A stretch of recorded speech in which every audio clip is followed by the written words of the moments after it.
السلام علیکم، میں ہوں رضوان اشرف۔ اس وقت پاکستان اور سعودی عرب کے درمیان جو ایک ڈیفینس ڈیل ہوئی ہے، اس کے اوپر پوری دنیا میں ہلچل مچی ہوئی ہے۔ پوری دنیا کے اندر ایک تہلکہ مچا ہوا ہے، ساری دنیا بات کر رہی ہے، تمام ممالک کے سربراہان اس کے اوپر نظر رکھ کے بیٹھے ہیں، نگرانی کر رہے ہیں اور ایک ایک ڈیولپمنٹ کو دیکھ رہے ہیں کہ کس طرح سے چیزیں انفولڈ ہوتی ہیں۔ یہ جو معاہدہ ہوا ہے پاکستان اور سعودی عرب کے درمیان، اس نے عالمی طاقتوں کو ہلا کے دیا، جس کے اندر اسرائیل اور امریکہ خاص طور پر،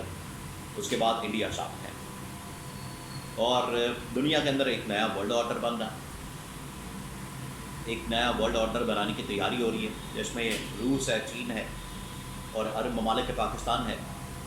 اور دوسری جانب یہ امریکا، یورپین طاقتیں، برطانیہ،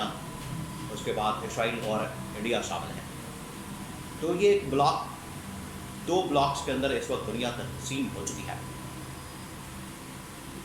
اب یہ جو ڈیولپمنٹ ہوئی ہے، اس کے بعد امریکہ کی جانب سے افغانستان کے اندر آنے کی بات کرنا، اس کے اوپر طالبان گورنمنٹ کی جانب سے، افغانستان کی گورنمنٹ کی جانب سے رد عمل، اور اب سعودی عرب کے اندر پاکستان کی فوج کا جانا، اور وہاں پر کس قسم کے طیارے دیکھے گئے ہیں، وہاں پر کس طرح سے سیکیورٹی کو سنبھالا جا رہا ہے، اس کے بارے میں بہت اہم ترین انفارمیشن سامنے آئی۔ اور پھر اس کو دیکھا جا رہا ہے کہ یہ ویژن کس نے دیا، یہ اپروچ کس نے دی، سوچ کس نے دی، اس کے بارے میں بہت اہم ترین معلومات میرے پاس موجود ہیں۔ 3-4 خبریں ہیں، ایک ایک کر کے میں آپ کے ساتھ شیئر کرتا ہوں۔ سب سے پہلے میں آپ کو یہ بتا دوں کہ امریکہ نے جو افغانستان کے اندر آنے کا فیصلہ کیا ہے، جو اعلان کیا اس معاہدے کے بعد، اس کو پتہ لگ گیا تھا کہ یہ ایک بہت بڑا معاہدہ ہو گیا ہے، اور اس معاہدے کے بعد اس خطے کے اندر ہمارا وجود خطرے میں پڑ گیا ہے۔ تو دوبارہ سے ریوائو کرتے ہیں، افغانستان کے اندر جاتے ہیں، مقام ایئر بیس حاصل کرتے ہیں،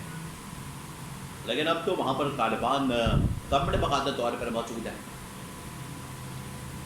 جس کو بہت سارے ممالک اب تسلیم بھی کر چکے ہیں، مان بھی چکے ہیں، اور اب یہ 2000 کا زمانہ نہیں ہے، 1990 والی دہائی نہیں ہے، یا 1980 والی دہائی نہیں ہے کہ کوئی سپر پاور آئے، کوئی طاقت آئے اور افغانستان کے اوپر حملہ کر دے۔ جیسے ہی امریکہ کی جانب سے افغانستان کے اوپر، یہ آپ ذرا ذہن میں رکھیں کہ یہ پرانا زمانہ نہیں ہے، وہ گزر گیا زمانہ جب سپر پاور آ کے یہاں پر لڑائیاں کرتی تھی۔ کوشش بڑی ہو رہی ہے، بڑی کی جا رہی ہے کہ افغانستان کے اندر پھر کوئی محاذ ہو جائے، لیکن اب یہ اتنا آسان معاملہ نہیں ہے۔ جیسے ہی امریکہ کی جانب سے اس بات کا اعلان کیا گیا،